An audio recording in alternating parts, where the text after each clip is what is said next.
We're diving into one woman's fight to find out what happened to hundreds of graves at a Wilson cemetery. We're talking about Vic Cemetery. It's a historically black cemetery, first established in 1913. But by the 1950s, records show the Wilson County Health Department condemned the land, calling it unfit for human burial. And tonight, there are questions. And I can't help but notice how uneven the ground is.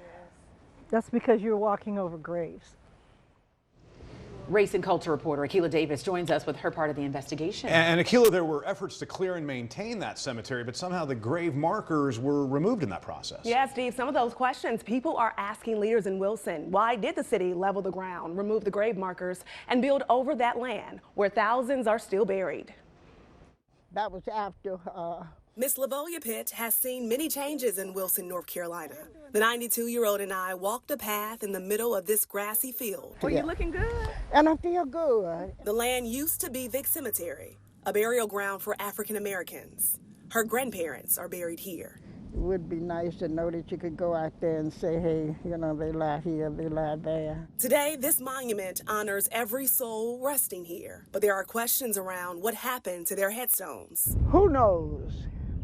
But you know, there probably are people in Wilson that do. The grass looks different. It's something Wilson native Lisa Henderson believes too.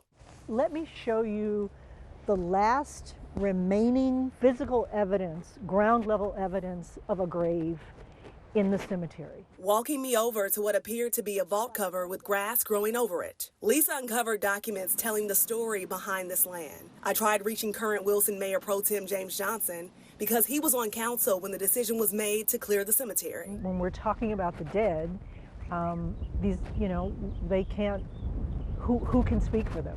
Instead of an interview, Johnson sent these documents to me. The city of Wilson had allowed for the cemetery to fall into disrepair with little or no maintenance for 20 years. By 1994, City Council voted to move forward with clearing debris, removing grave markers, and leveling its surface at a cost of $200,000. The decision was made to install this central monument as opposed to putting the grave markers back. The then city manager said it would be easier to maintain. Where are the headstones? After years of pressure from Lisa, the city agreed to pay $29,000 to conduct a radar survey, capturing images below the ground. This happened in June of last year, but the city didn't release the report until Lisa filed a public records request. It was devastating.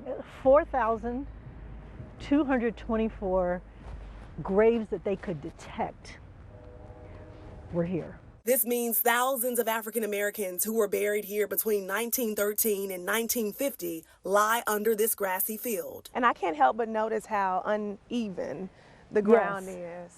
That's because you're walking over graves.